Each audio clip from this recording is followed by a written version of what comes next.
위계라는 단어를 아십니까? 위력이라는 단어는 어떻습니까? 안녕하세요. 형사법 전문 변호사 이승우입니다. 오늘은 성범죄에 있어서 위계, 위력과 관련된 성범죄들에 대해서 말씀드려 보도록 하겠습니다. 위계와 위력은 사실 변호사들에게도 상당히 까다로운 개념입니다. 폭행, 협박보다도 훨씬 더 넓고 어려운 개념이다 라고 설명하는 분들을 많이 봤습니다. 먼저 관련 법률 규정 체계에 대해서 한번 전체적으로 훑어보도록 하겠습니다. 우리 현행법상의 위계, 위력으로서 간음, 그러니까 성관계죠, 성행위 또는 추행행위를 처벌하는 규정들은 다음과 같습니다. 첫 번째, 형법 제302조 미성년자나 심신미약자에 대한 위계, 위력, 간음. 자, 이 내용을 보시면 조금 느낌이 오시나요? 대등한 지위는 위계, 위력이라는 개념을 안 넣게 될 것 같은 느낌이 듭니다. 동등한 힘과 지적인 능력을 갖고 있는 사람, 사회적인 지위가 비슷한 사람한테는 위계, 위력이 안 되나? 라는 느낌이 좀 드시나요? 미성년자나 심신미약자에 대한 위계, 위력, 간음입니다. 다음 2번 성폭법 제7조 5항 13세 미만, 만 13세 미만 사람에 대한 위계, 위력, 간음. 뭔가 여기도 성인에 비해서 낮은 지적 수준, 신체적 상태 이런 것들을 가정해 놓고 있죠. 세 번째, 성폭법 제6조 5항 장애인에 대한 위계, 위력, 간음. 자, 역시 장애인과 비장애인, 힘과 정신적인 상태의 우열 관계를 염두에 둔 규정으로 느껴지시나요? 아청법 제7조 제5항 아동 청소년에 대한 위계, 위력, 간음. 역시 아동 청소년과 청소년이 아닌 성인의 관계로 지금 구성을 하는 것처럼 보입니다. 다섯 번째, 형법 제303조 업무, 고용, 기타 관계로 자기의 보호 또는 감독을 받는 사람에 대한 위계, 위력, 간음. 역시 보호, 감독을 받고 있는 보호자와 피보호자, 감독자와 피감독자라는 특수관계가 나타나는 것처럼 보입니다. 여섯 번째, 성폭법 제10조 업무, 고용이나 그 밖의 관계로 자기의 보호, 감독을 받는 사람에 대한 위계, 위력, 추행. 자, 이게 역시 자기의 보호를 받고 있고 업무상의 고용관계 등등으로 인해서 상하관계가 형성되는 사람 사이의 관계처럼 보입니다. 그럼 반대 입장이면 어떻게 될까요? 밑에 있는 사람이 위에 있는 사람을 상대로 해서 했다 보면 그 문제에 대한 것도 위계, 위력으로 해석할 수 있을지 보시도록 하시죠. 자, 먼저 위계라는 것은 뭐고 위력이라는 것은 뭔지 말씀을 드려보도록 하겠습니다. 자, 개념입니다. 위계란 성범죄에서의 위계를 얘기하는 겁니다. 행위자가 간음 또는 추행을 하려는 의사를 갖고, 성범죄의 고의겠죠. 간음, 추행의 고의. 이거는 이제 없어도 됩니다. 괄호를 쳐드려 볼까요? 이렇게. 이거는. 자, 그럼 주된 위계라는 건 뭘까요? 상대방에게 오인, 잘못 인식하게 만들고, 착각, 잘못 생각하게 만들고, 잘못 깨닫게 만들었다는 거죠. 부지 모르게 만들고, 알아야 될 걸 모르게 만들고를 일으킨 다음 그와 같은 상대방의 심적 상태를 이용하는 행위를 위계라고 할 수 있습니다. 위계. 그죠? 그런데 그 성범죄에 이용된다면 괄호 안에 있는 내용처럼 행위자가 간음, 저 상대방을 상대로 해서 간음하고 또는 추행해야지 라는 생각을 갖고 그 피해자가 될 성행위의 상대방이 될 사람을 오인하게, 잘못 인식하게 만들거나 또는 착각하게 만들거나 또는 알지 못하게, 상황을 제대로 알지 못하게끔 만들어서 그런 심적 상태를 이용해서 간음 또는 추행의 목적을 달성하게끔 하는 것이다 라는 거죠. 좀 느낌이 오세요? 근데 막상 이게 실제 구체적인 사실관계로 들어가면 이게 오인 착각 부지를 일으킨 것인지 그 상태를 이용한 것인지가 사실 모호한 경우들이 많이 있습니다. 여기서 오인착각 부지에 대해 대명사로 등장하는 행위는 두 가지가 있어요. 의사 또는 의료인의 치료 행위. 왠지 치료 행위를 한다고 그러면 그래야 될 것 같잖아요. 그죠? 따라가게 된단 말이죠. 그럼 오인착각 부지가 발생할 수 있겠죠. 또 종교의식 같은 것들, 그럼 이건 왠지 뭔가 그걸 따라가야 될 것 같은 오인착각 부지가 발생할 수 있겠죠. 를 빙자해서 간음 또는 추행하는 경우를 말한다. 예, 이런 경우가 이해가 될 수 있다라고 말하는 거죠.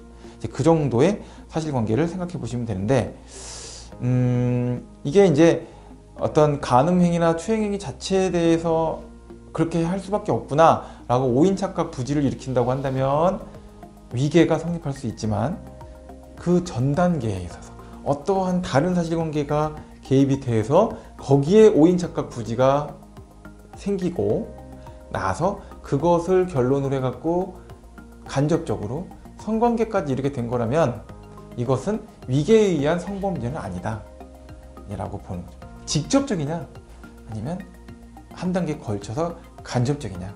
오인착각 부지가 성행위와 직접적으로 밀접한 어떤 판단의 내용으로 들어가느냐, 아니면 그런 판단이 있고 나서 다시 재판단이 이루어져서 성관계로 가느냐, 이 문제에 대한 것을 구분해야 된다라는 것이 내용인데, 막상 이제 읽어보면 이게 벌써부터 머리가 혼란스러운 부분이 생기죠. 위력으로 넘어가 보겠습니다. 이제 위력은 이제 그에 비하면 조금 선명한 편이긴 합니다. 하지만 위력은 대신 범위가 굉장히 넓습니다. 한번 들어보실까요? 위력은 이제 개념 정의입니다. 저기 적어 드릴게요. 피해자의 자유의사를 제압하기에 충분한 세력을 말한다. 이것도 상당히 포괄이 굉장히 큰데요. 충분한 세력이 뭔가, 자유의사를 제압할, 더 그걸 보충하는 설명이 들어갑니다. 유형적이든, 그러니까 어떤 형태를 갖고 있던, 무형적이든 형태가 없는 것이든 묻지 않는다. 그러므로 폭행 협박뿐만 아니라, 폭행 협박을 했으면 폭행 협박으로 해서 강제추행 강간죄가 되겠죠 그냥. 그런데 폭행 협박 그런 거 비슷한 건데 뿐만 아니라 행위자의 사회적, 경제적, 정치적 지위나 권세를 이용하는 것도 가능하다. 이렇게 되니까 이제 굉장히 이제 넓어져서 좀 경계가 모호해지는 그런 거예요. 어느 정도의 사회, 경제적, 정치적 지위나 권세를 이용하는 것이 될지 정도가 문제가 될 텐데, 이렇게 써놓고 나서 보니 쉽지 않은 문제가, 대단한 권세와 대단한 사회, 경제적, 정치적 지위를 갖고 있어야 되는 것인지, 아니면 뭐 사소한 지위만 갖고 있어도 되는 것인지, 이게 알 수가 없는 그런 형태가 되죠. 또 더 나가서요, 그로 인하여 현실적으로 피해자의 자유의사가 제압될 것까지도 요구하는 건 아니다. 그러니까 이게 또 권세가 있는 상태에서 위력이라고 성립이 될 때 그러한 권세에 굴복했다라는 상태가 결과적으로 나타나야만 되는 것도 아니라는 거예요.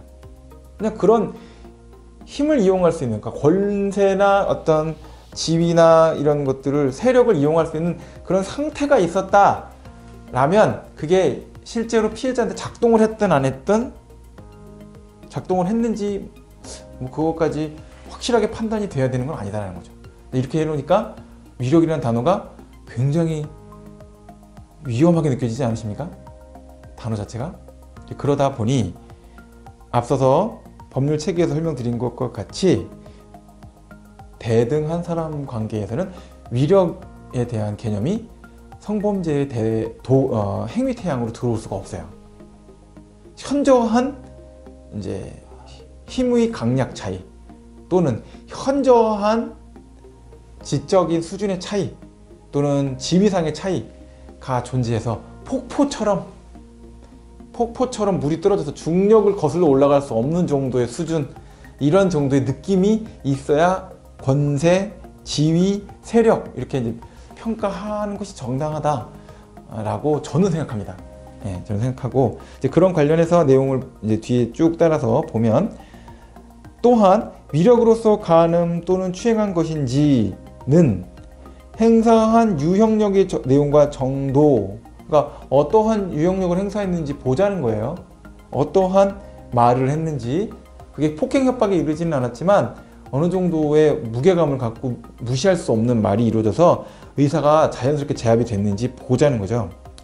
또 그런 말을 한 행위자의 지위나 권세의 종류, 피해자의 나이, 행위자와 피해자의 이전부터의 관계, 행위에 이르게 된 경위, 구체적인 행위 태양, 범행 당시 정황 등 재반 사정을 종합적으로 고려하여 판단하여야 한다라는 내용을 했죠.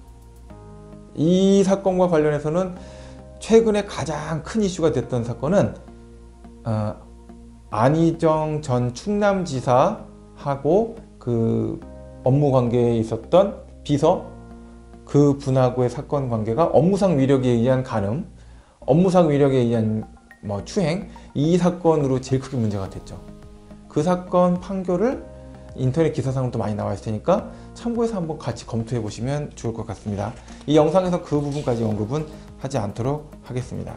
그래서 위력이라는 범위에 대해서는 아까 말씀드린 것과 같이 기본 구도가 피해자는 장애인, 가해자는 성인, 피해자는 아동 청소년, 가해자는 성인, 또 피해자는 업무상의 부하 직원, 업무 보호 감독을 받는 사람 또는 이고, 가해자는 보호자 또는 감독자인 경우, 이렇게 되는 것처럼, 또는 피해자는 아예 나이가 어리거나 미성년자인 상태이고, 가해자는 성인이고 또 나이가 많고 30, 40, 50대, 50, 60대 이렇게 된 것처럼 충분히 사회적 또는 생활의 경험이 있고 충분히 지적으로나 신체적으로 제압할 수 있는 그런 위세를 갖고 있는 사람인 경우, 이런 경우들을 위력의 대상으로 삼아서 법률 규정을 하고 있다는 점에서 일단 그 규정이 적용됐을 때 그 관계 자체가 보호자로서 존재하고 있다. 그래서 이것이 이제 폭포처럼 떨어지느냐, 폭포처럼 떨어지는 것이 아니냐, 이런 문제로 갈 수가 있다는 거죠. 자, 그래서 위력을 인정한 사례 중에서 여러 개 사례가 있지만 한 개의 사례에 대해서 말씀을 드려보도록 하겠습니다. 이 판례 중에서 지금 제가 2007년도에 나온 판례인데 피해자가 17살이었습니다. 피해자는 처음부터 자기는 성관계를 원하지 않았다라고 했고요. 근데 범행 장소가 인적이 드문 외딴 곳이어서 타인의 도움을 받을 수 없다고 생각해서 적극적으로 반항을 할 수 없었다라고 하고 있어요. 그래서 내용상으로 법원이 판단한 것도 피고인이 35살이나 된 사람이고 피해자가 17살인데 성관계에 순순히 응했다는 건 좀 잘 쉽게 이해가 안 된다. 성 경험도 없고 무고할 만한 사정도 없지 않냐. 결국 이것을 봤을 때는 폭행 협박이 없었다 하더라도 피고인이 무서워서 피고인의 위력에 의해서 미성년자, 아동 청소년인 피해자가 성관계를 하게 된 것이니까 위력에 의한 간음이 인정돼야 되는 것 아니냐라고 판단한 사례가 있죠. 이게 사안이 조금 더 구체적으로 진전이 됐으면 아동 청소년에 대한 강간 사건이 됐을 수도 있겠죠. 진술이나 이런 것들이 증명이 된다면요. 그래서 사건 관련해서는 아동 청소년 또는 장애인, 미성년자와 관련된 성범죄 사건이 강간 강제추행 사건으로 문제가 돼서 시작이 되면 반드시 보충적으로 위력에 의한 간음으로 공소장이 변경될 가능성을 염두에 두고 사건을 진행을 하셔야 됩니다. 그러지 않으면 중간에 폭행 협박이 깨졌다, 무죄 선고, 그렇게 될 리가 없어요. 위력이라는 단어가 들어와서 중간에 폭행 협박 없이도 피해자의 특별한 지위, 피고인과의 관계를 고려해서 형사처벌을 하게 되는 경우가 있고요. 위력에 의한 간음도 절대로 형량이 낮지가 않습니다. 오늘 설명을 드린 위계와 위력에 대한 내용은 과거에 2013년도에 6월달 이전에 나왔던 경우보다 지금은 더 엄격하게 위력에 대한 내용들을 피해자에게 유리하게 판단하고 있다는 점을 염두에 두실 필요가 있어요. 특히 미성년자인 경우에, 피해자가 미성년자인 경우에 발생하는 사안에 대해서는 위력을 상당히 폭넓게 쉽게 인정할 수 있는 구도가 되므로 수사 초기 단계부터 위계의 위력이 없었다라는 부분뿐만 아니라 성관계 자체가 자유로운 의사하에서 이루어졌다는 점을 적극적으로 소명을 해서 폭행 협박이 없었다라는 그런 소극적인 주장이 아니라 적극적인 성관계에 대한 합의나 양해가 있었다는 점을 잘 소명하는 방향으로 변론이 이루어져야 될 거라고 보이고요. 피해를 입은 사람 입장에서는 위계, 위력 이런 부분에 대한 것을 너무 고민하지 마시고, 무고에 대한 부분을 너무 고민하지 마시고, 수사기관을 신뢰하시고 있었던 사실관계를 해바라기 센터나 또는 여성상담센터에서 충분히 상담을 하셔서 피해에 대한 형사 고소가 필요하다고 생각을 하시면 고소에 적극적으로 나서시는 것이 충분히 가능한 시대다라는 것을 같이 말씀을 드리도록 하겠습니다. 자, 오늘은 성범죄에 있어서 위계, 위력에 의한 성범죄에 대해서 정리하여 말씀을 드렸습니다. 감사합니다.